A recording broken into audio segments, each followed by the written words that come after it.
Three, two, one, and welcome back, everyone. Today is episode 58, I believe. 58. Today's February 24th. My name's Amy Nixon, and joining me, as always, the Stat King himself from Austin, Texas, Michael Wing. What's up, bro? What is going on? This is going to be a shorter episode. We're going to obviously we have to talk about or at least mention um, the incident that happened yesterday with Tiger Woods. Very unfortunate. And then we're going to get into the Carson Wentz trade, which happened just about a week ago, and some NBA MVP conversations. So it's going to be a shorter episode today, but it's episode 58. Welcome back. Hit the like and subscribe buttons, and let's Yeah, get into this. yeah. As always, thanks for listening, and yeah, let's do this. I think we'll start with the football. No, we'll start with the Tiger Woods stuff. That I think that's a good thing to start off with since it's so recent. Um, when this happened, like the way I found out was my friends put it in the group chat in our golf team group chat, and I was like, oh my gosh, like my friend put 2021 is trying to copy 2020, and I was like, oh my gosh, no. And I thought, oh no, is he like gone? Like that was my first thoughts. I was like, holy crap. Um, but it turns out that wasn't the case. Thank goodness. But he did break both legs and have a fracture in one of his ankles. So um, you just it's just crazy to think that it could all end just on any drive, any day. Just Right. uh, oh man, Yeah. The first thing you have to say is, the thoughts and your prayers go out to Tiger and his family. Um, the first thing I really thought of when I heard the news was what happened last year with Kobe. Of course, that was a little bit different since it was a helicopter, but still sort of the same situation here. Um, they are still going to investigate, how this happened and what happened exactly, but they think he might have been going a little fast. He wasn't under the influence or anything. They've already reported that, which is a good thing. He's not going to be charged for any, you know, sort of under the influence DUI sort of things. But the street that he was driving on, it's a big downhill curve apparently, and they think he was driving a little fast. The speed limit's 45 miles per hour, and I guess the car or what caused it is still to be determined. But um, they say he was running a little bit late to this shoot he was doing with Justin Herbert and I believe it was Drew Brees for some Golf Channel thing he was doing. And the police officers and the paramedics in the press conference yesterday in the aftermath of this said that he was lucky he was wearing a seatbelt, because if he wasn't, um, he probably wouldn't have survived. And they said the margin of error, um, based on what they think happened, um, was very, very low. Um, so, I'm happy that he's alive. I'm happy that the reports were today that he's awake, he's responsive in the hospital, um, he's alive, he's here. Um, he's gonna be okay. If anybody can come back from this, it's gonna be Tiger. And I just hope that he was a couple months removed from another back surgery. I just hope this doesn't set him back in that respect. Um, he was recovering from his 5th back surgery that he had 2 days before Christmas, and now this happened. So I just hope that his back is okay, because if you remember, it was the other car crash. Well, we won't get into that, but it was another car crash that kind of started the other back injuries. So, back in 2009, 2010, around that time. So I'm glad he's okay. I'm glad he's alive. I tweeted out earlier today that whether or not he, the questions about whether or not he will play again on the PGA Tour, much less win again on the PGA Tour, should be irrelevant at this point. Of course, we would love to see him play again, but the number one priority right now has to be his health and his well-being, and to be thinking about his kids. What a devastating blow this would have been to his kids, Charlie, and then Sam, his daughter. It just would have been terrible. So we're happy he's here. I'm happy he's alive. I'm happy he's okay after surgery, and I'm rooting for him. Yeah. And he's a guy who's had a lot of knee surgeries also. Like, we always think of the back stuff, but dating back to the 90s, he's had so many knee surgeries on both legs. So this is just another thing on the line of a long stretch of injuries. That's unbelievable. He's been through a lot mentally and a lot physically. And when people talk about Tiger, and they talked about this a lot in the first episode of the HBO documentary that was just released, I don't know, like last month. And you should watch it if you haven't seen it. They talk a lot about how mentally tough he is in that documentary. And it was just a great documentary. But he's also been through a lot physically. And we know that if anybody is going to come back from these injuries, it's going to be him. Right. But, the worry should be, can he interact with his kids?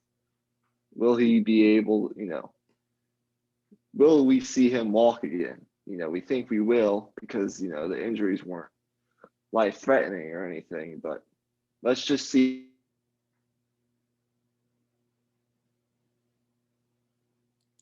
We're having some technical problems again, looks like. Yeah, he's frozen. I'm gonna continue off of what he said and just finish off this topic just by saying that he's got nothing left to prove. He's done everything that he's needed to do. There, like, with everything that he's done throughout his career, like, if he was to never step foot in a PGA tournament ever again, that would be completely fine. Like, he has nothing left to prove at this point. So just for him, he just needs to focus on his life. Like this might shorten like the amount of time he gets to live. So this is like something that's like nothing could get more important than that. So yeah, I guess I know that's a dark place to end this topic on, but it's just a really dark topic in general. But I guess we can move on here. We took a little bit of a hiatus from football recently, but we're going to get right back into it. Pretty soon we're going to get into our draft stuff. But last week, a really big trade went down. So it was Carson Wentz, the former Eagles starting quarterback, headed to the Indianapolis Colts for a conditional second-round pick and a third-round pick. But the thing about the second-round pick is that if he plays 75% of the snaps next season, that becomes a first-round pick. Let's get your thoughts real quick. You can go first here. Okay, real fast. We'll address it from an Indianapolis Colts perspective first. Right.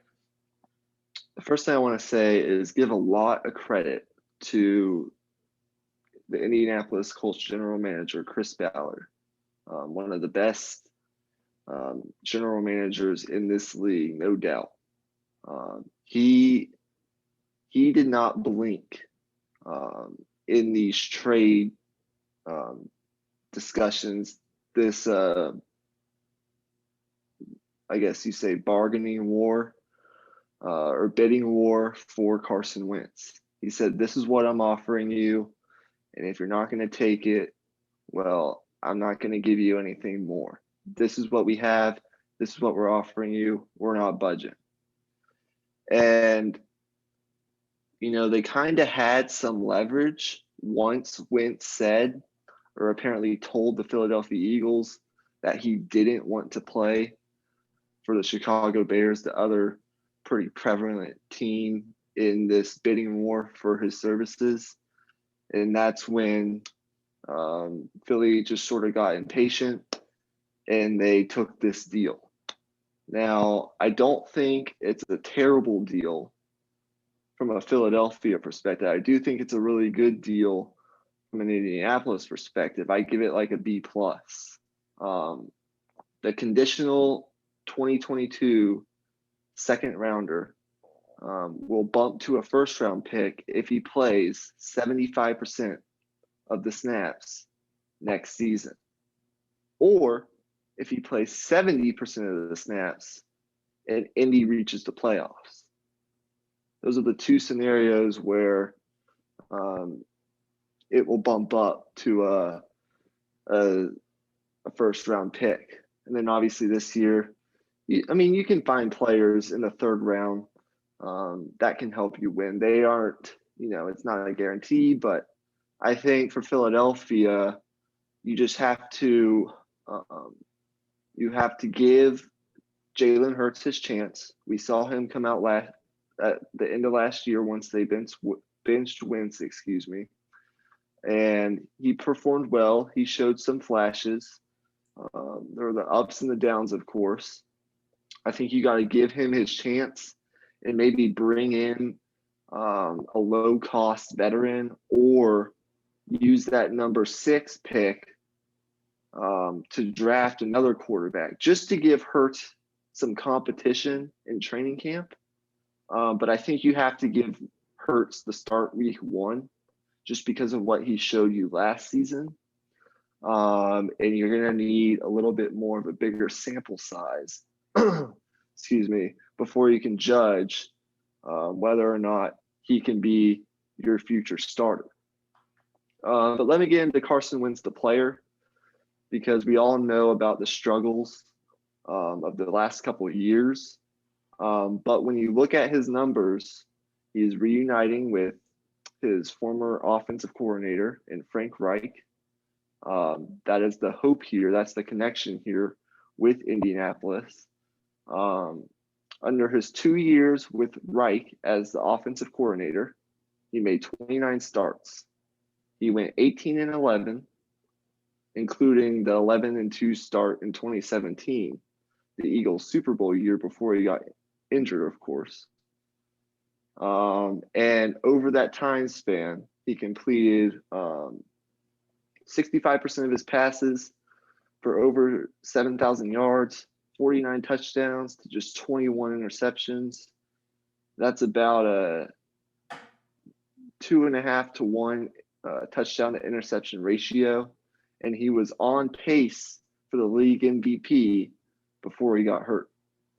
So the hope is that he can return to that form. I do think Indianapolis should be elevated into the Super Bowl contention tier now.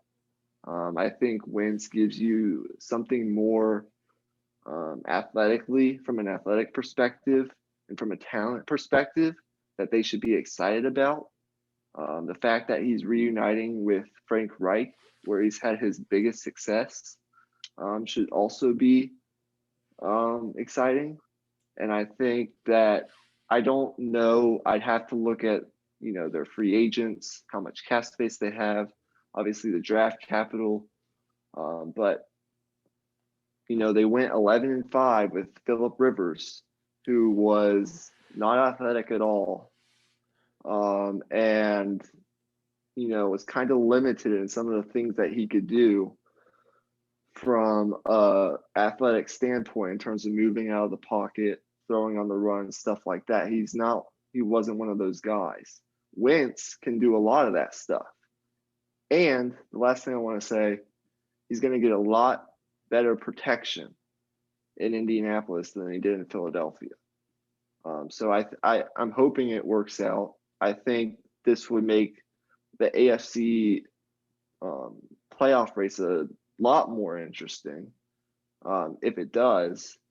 And the Colts are going to be dangerous if he returns to the 2017, 28, even 2018 form of himself.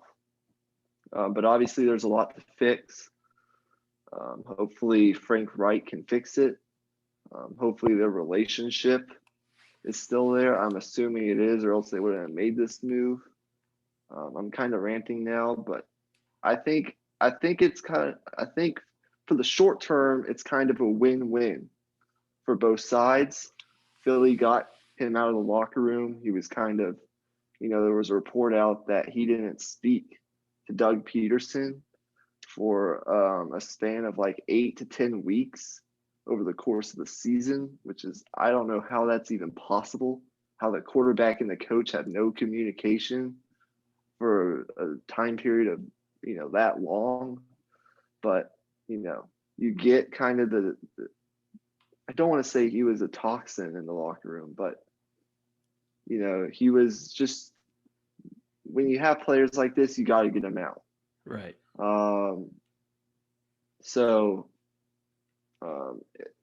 And from any perspective, I mean, you're getting a MVP caliber player, or at least we think can be someone who can be an MVP caliber player, and is still relatively young. Right. He's only 28 years old and probably has 5 years left of prime, 5 to 7 years left of prime quarterbacking before he really falls off athletically. Right. I love this move for Indy. I give this an A. I think this is a great move for Indy. This is a classic low risk, high reward type of move. If you're looking at all of the teams that need a quarterback, I don't know why they wouldn't get in on this bidding war, but it seemed like Indy waited long enough to where everybody else just gave up and they were the only ones in the running. And then the Eagles just said, "Screw it, we'll just get rid of him." And that's huge, because that really brought down the value that they had to pay to get Carson Wentz, which was big. But one thing I want to hit on is a lot of people were saying, "Oh, why would they take on this Carson Wentz contract? This is such a big contract, just such a huge overpay." But really, they're only paying him $22 million this year. In reality, the Eagles are the ones that have to pay that contract this year. The Eagles are getting a dead cap hit of $33 million, the most in NFL history. The second most is from the Jared Goff trade from a few weeks before that at $22 million. So this is a relatively new thing, and this is something that's never happened before. Having a dead cap hit that's that high, which to me really brings down my grade for the Eagles. I think I would give the Eagles like a B minus, simply from the fact that I know this is the direction that I think that they really needed to go. But I saw a route where they could maybe just continue with Carson Wentz and kind of fix things, because some of the things Carson Wentz was doing was really just easy fixes. He was just getting into too much hero ball. His footwork got sloppy, and I think that might have been a result of the off season that took place. But I know that's not a good excuse. But I think it might have been because of that. So I think if you got a new coach to come in, which they did, maybe build that relationship up and then just continue on with Carson Wentz, I think it would have turned out okay. But now that they have a rookie in the building, they have a team with a lot of veteran players that may not be happy with a rebuild. I know that from what I've heard, a lot of the players in the locker room have really gotten behind Jalen Hurts, but winning cures all. So if they come out and they are losing next year, they're gonna have to make they might have to make some trades and cut some guys that are unhappy with the situation. Because a lot of those guys came to Philly to win, like guys like Darius Slay. He literally went to Philly to get out of a bad situation in Detroit, and you got a guy like Zach Ertz who's aging, um, uh, Peters, their left tackle who's aging, Lane Johnson, Kelsey. I forgot his first name. Is it Jason Kelsey? Jason Kelsey. Yeah, Jason Kelsey, the center. He's aging as well. So that's the big thing for me. It seems like there's a uh, gap between where Philly is going and the players that they have on their team right now. Like they're Right. built to win if they are healthy, but where they're going is more towards a rebuild. So I think we might see a lot of unloading coming up soon for Philly. Right. I think you're right. I would give it probably a B minus or a B. I think it elevates if that 2022 conditional second round pick turns into a first round pick. Obviously, assuming the Colts are a playoff team, and that's not going to be a very high pick, but you can still find value in having 2 first round picks next season. That should help start the rebuild, I guess. But from an Indianapolis Colts perspective, if we're talking about where they sit now in terms of, I guess, the Super Bowl race, and obviously it's way too early to tell anything because we still have free agency in the draft. But I'm looking at the free agents. T.Y. Hilton is a free agent, unrestricted. Anybody else? Justin Houston, I think he's too old to resign. They had their left tackle retire recently because Yeah, Costanzo. But this is a deep tackle draft, so I wouldn't worry too much about that. Marlon Mack's a free agent. When you like to have depth at the running back position, but they have Jonathan Taylor, so it wouldn't hurt them a lot if they lost Marlon Mack. Right. Zach Pascal's a free agent. Mo Alley Cox, just no one too big. I don't know how much cap space they have, but nothing that they can't handle. Nobody that they are really gonna, I guess, struggle to go and re-sign and keep with the team. I think that from an Indianapolis perspective, it's a top 5 roster in the league that's currently constructed. I think Michael Pittman's going to take another step. I think Jonathan Taylor is a star running back in the making. Offensive line is obviously probably, well, we'll see how they replace the left tackle you were talking about, but still a top 10 offensive line and a top 10 defense. So if Carson Wentz can clean up some of the that you were talking about, both, I guess, mechanically and mentally, and kind of repair that chemistry, or not repair, recoup that, rekindle that chemistry with Frank Reich. Indianapolis is going to be loving this trade.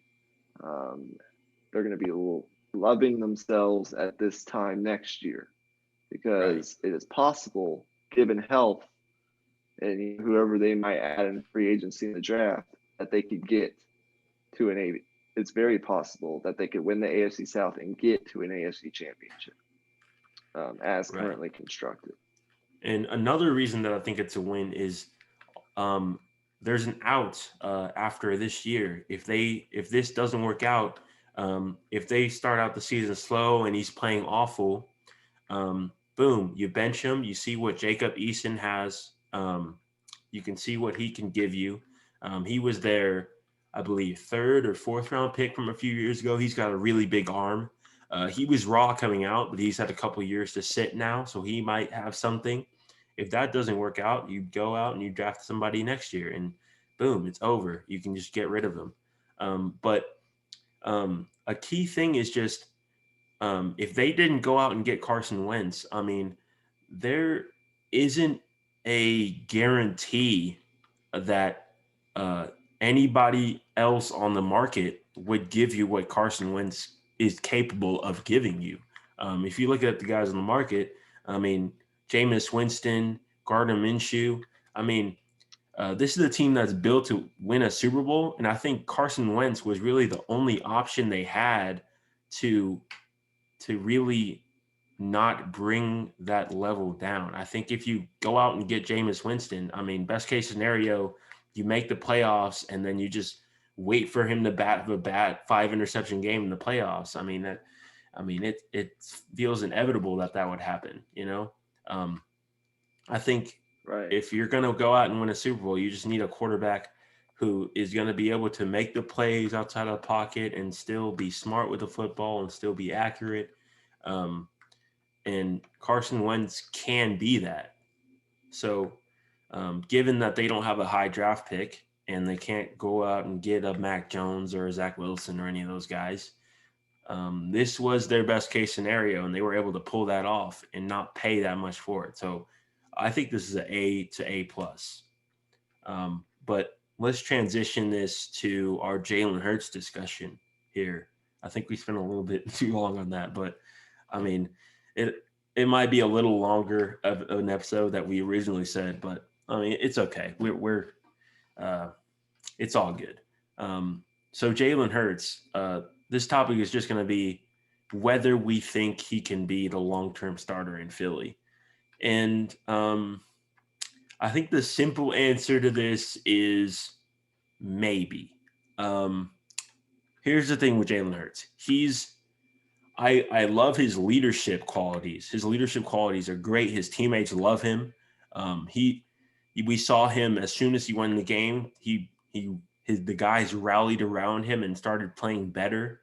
And he's improved every single year that we've seen him, going back to his Alabama years all the way up to Oklahoma. And from where he was at Oklahoma to where he was last year in his rookie year, it's a big difference just in his mechanics and his ability to throw accurately downfield.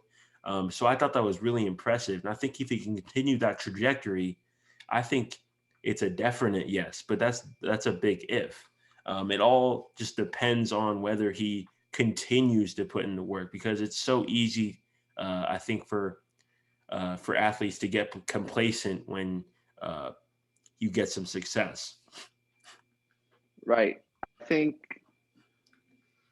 I mean, it depends on what we're talking about here. I think he could do it, but it all depends on, how long down the road are we talking about. If you look at him as a player, and tangible, you mentioned it, leadership. It seems that he's intelligent. His football IQ is through the roof. He's young. He's only 22. Small sample size, but 6 touchdowns to 4 interceptions. It's not great, not terrible. Obviously, we know he's capable as a runner, and in today's NFL, at the quarterback position, you got to be able to move and make plays with your legs. He can do that. You would like to see him improve accuracy standpoint. 52% isn't really going to cut it long term, but he's young. he can improve on that. And with the weapons that Philly has, I think you build on that. I think he could, with all the tools that he has. But I don't think it's hard to say. I'll be able to talk more about halfway into next season, and it all depends on who they bring in. This year in the draft or possibly in free agency. You could look at a trade for Sam Darnold. He's cheap. He wouldn't cost you a whole lot. I mean, there are a lot of options. Possibly a Teddy Water. We don't know. But I think for the short term, definitely yes. Long term, maybe. Right. And he's just going to have to get better at playing in structure. That's the biggest thing. He bails from clean pockets too often. And it seems like sometimes he gets to this state where he looks at his first read, and if it's not there, he just runs. And I think that'll work for a little bit, but once defenses key in on what you're doing, that's going to be really easy to stop. And not only will it not work, but also that's an easy way to get hurt really quick. So he's going to have to work on that, being able to stay in the pocket and make throws from inside the pocket. So I think his ceiling is a top 10 to 12 quarterback. I think that's his ceiling.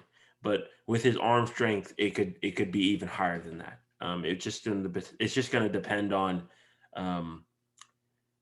the team he has around him and coaching, and there's a lot of other factors as well. So, right. But let's transition so we don't go too far over our planned time limit to our NBA in mid. It's pretty much mid-season. I mean, the All-Star break is what, in 2 weeks. Mm-hmm. So our NBA mid-season MVP ranking. I did my top 5.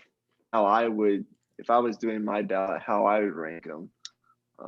But do you want to start this first? Right. Or do you want me to go first? I'll go ahead. I think I'll go from 5 to 1. I'll just go backwards here. At 5, I have Luka Doncic.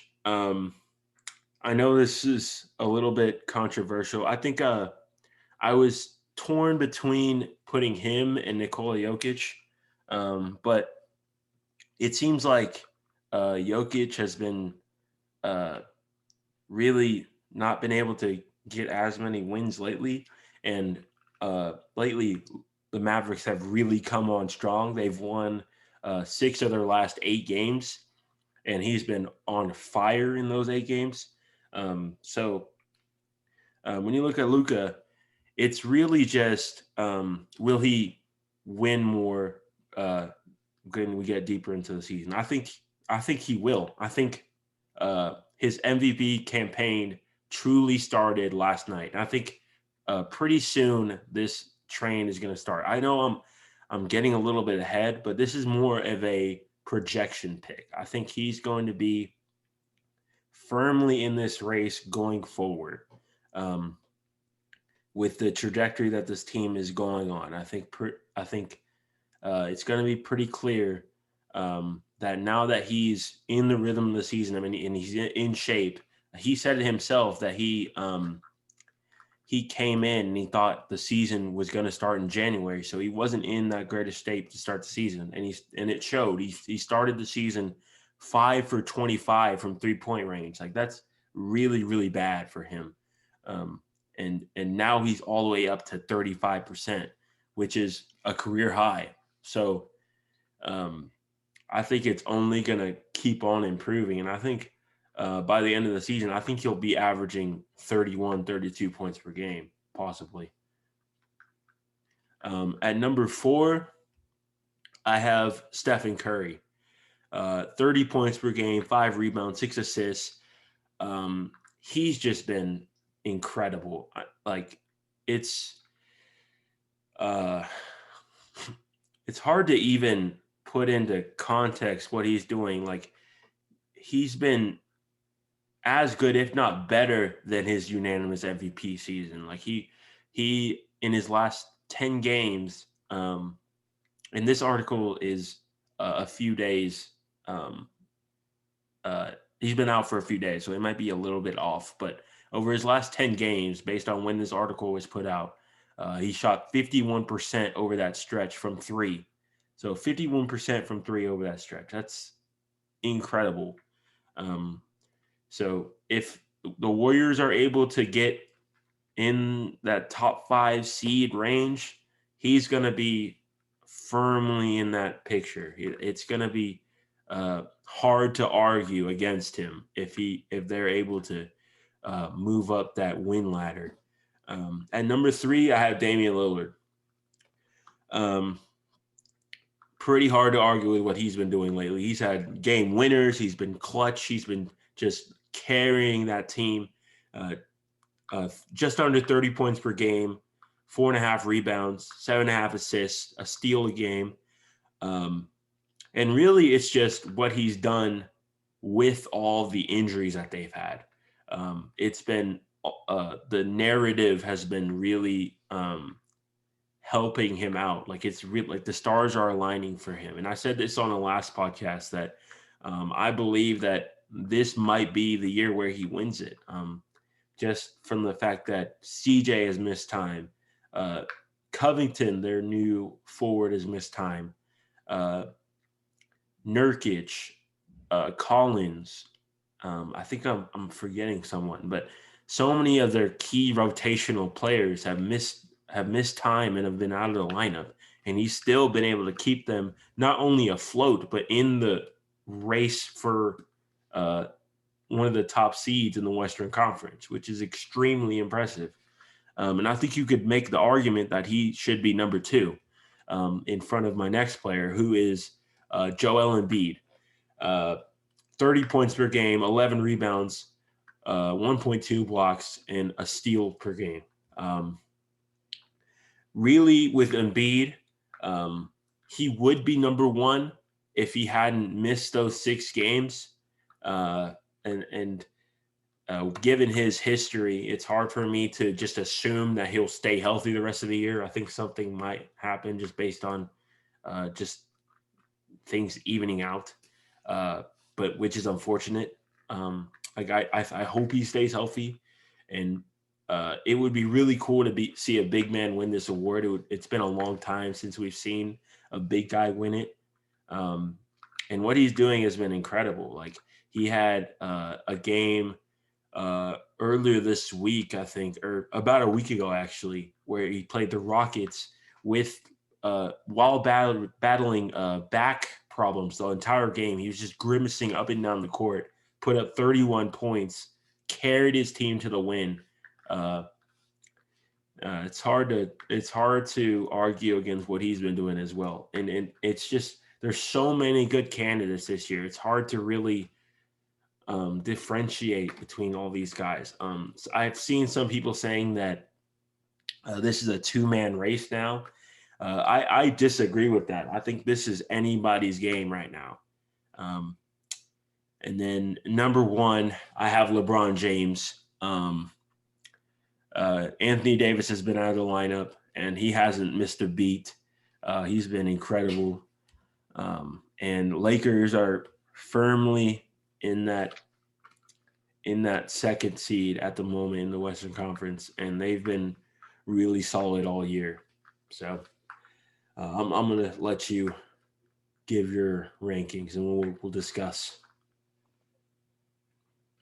All right, I'll go 1 to 5 real fast. 1, I agree. It's LeBron James. He hasn't missed a game. He's averaging 26 points per game, 8 rebounds, 8 assists on 50% shooting from the field, and 35.5% from 3. And he's one of 3 players, along with Luka Doncic and Nikola Jokic, to be averaging at least 25 points per game, 8 rebounds per game, and 8 assists per game. Number 2 is Joel Embiid. We agree here. He's been fantastic, averaging pretty much almost 30 points per game at 29.8, 11 rebounds per game, 3 assists, shooting about 53% from the field, 41% from three, which is pretty incredible. He's second in the NBA in player efficiency rating at 30.79. And the Sixers are 21 points per 100 possessions better with him on the court than with him off the court, which is a pretty dramatic swing. So we know he's missed some time, and that's why LeBron is where he is, because he hasn't missed games. And I believe he's like maybe leading the league in minutes. I have to check that, but he's definitely top 2 or 3, which is pretty incredible at his age. And Embiid has missed some time. That's why he's number 2. We agree there. Number 3, I have Jokic. I think obviously the Nuggets had a rough start. They started 1-4. It was rough, but since then, they're a 16-10 basketball team. And right now, if they were just 16-10, be right up there with the Blazers, fighting for a top 4 seed in the West. When you look at the winning percentage, how that would stack up. So I don't think you can really fault him for that rough start. He's averaging 27 points per game, pretty much 11 rebounds, 8.5 assists, 56% from the field, 41% from three. He's on pace to become the first player in league history to average at least 25 points per game, 10 rebounds per game, 8 assists per game on at least 55% from the field in a season if this keeps up. And he's scored 40 or more points in 4 games this season. In his previous 5 seasons, he had 4 such games. So he's already matched that. And the Nuggets, since that rough start, have been winning games. So I think, we'll see if that continues. But I really like what Jokic is doing. And he also is leading the league in player efficiency rating. I don't go too far beyond this, but he's number 1 in box plus minus. If you're not big into metrics, this really shouldn't matter to you, but he's number 1 in win shares. He's number 1 in offensive win shares, number 1 in value over. He's number 1 in a lot of metrics. He's having an incredible season statistically, but obviously, if you value winning a lot more, you might not have him as high in the rankings. Number 4, I have Damian Lillard. Incredible. All the things you said were spot on. Averaging almost 30, 8 assists, 4 rebounds per game, shooting 38% from 3, keeping this Blazers not only afloat, but in the race for a top 4 seed while missing, I believe, Zach Collins, CJ McCollum, and Jokic for extended period of time is incredible. I believe he leads the league in field goal percentage and points in clutch time when the score is within 5 points within the last, I think, 5 minutes of 2 minutes, I think 3 minutes, something like that. 2 or 3 minutes of a game. So just absolutely incredible.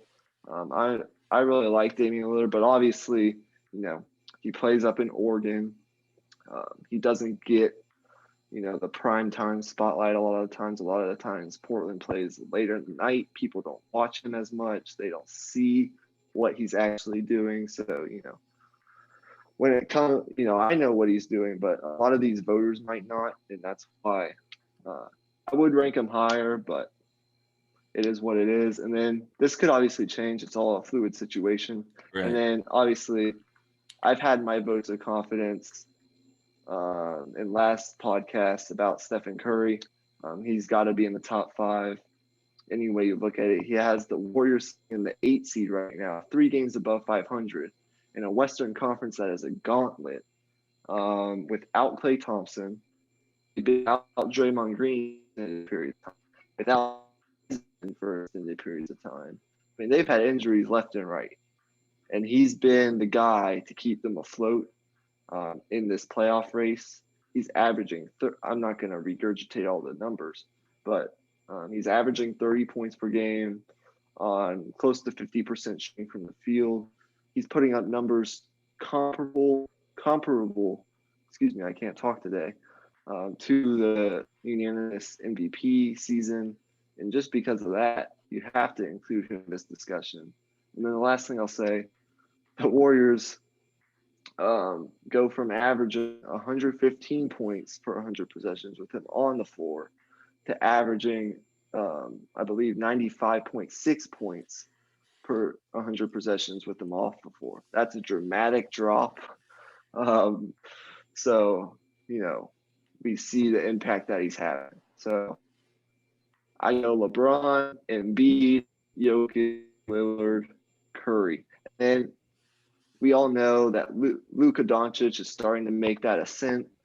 Kawhi Leonard could be in this conversation, but he's missed a lot of time. And you have your James Hardens of the world. You could make an argument he could be in this. There are so many. Like you said, at this point, I think it's really anyone's game. Right. So there are so many candidates, but right. Donovan Mitchell. right. Kevin Durant. Right. There's so many. The talent in the league right now is insane. And like we saw that actually yesterday when they released the All-Star stuff, there were so many players that are deserving that they just didn't have enough spots. It was all just preference, really. Right. Yeah. I think I overrated Doncic. I'm gonna definitely put Jokic in at 5. I hadn't looked at the standings in a few days, so I apologize about that. I thought they were like 13 and 10. That's why I said their winning wasn't as good as what it really is. So definitely Jokic at 5. Definitely you could make an argument for him even higher than that. I definitely underrated Jokic in this, and I think I'm going to put Luka further down for sure. He's not quite there yet. But totally what we've seen, I think your points were valid based on your criteria was that you're expecting him to possibly enter this conversation based on what you've seen the past, I don't know, 8 to 10 games. Right. And I've watched every Mavericks game this year, so I might be biased. Right. I'm definitely biased. Well, he's right. He's right there with you. He's right there with Jokic and LeBron in terms of from a numbers standpoint. Right. They're the only 3 players in the league to be averaging at least 25, 8 and 8 this year. So maybe some people. Go ahead. I think since he was the front runner to win MVP, everybody saw that he started off slow and how he got blown out on Christmas Day, and he started shooting from 3 really, really bad. Everybody just forgot about him, and then now that he's really playing at an MVP level, people aren't seeing it. So now I think now that they're back at 500, I think that's why I said his true MVP campaign started yesterday with that performance against the Celtics. Right. I agree. So with that, we'll try to keep this to a minimum. I think that will do it for episode 58. Yeah, I think that's everything. As always, thank you for listening, guys. We really appreciate all the support. Downloads have been going up a lot lately, and we really appreciate that. If you're watching on YouTube, leave a like. That really helps the channel grow, and we'd really like to grow to 50 to 100 subscribers by mid 2021. So if you could help us out there, that would be really appreciated. And however you're watching, however you're listening, have a great day, and peace out, everyone. Peace out.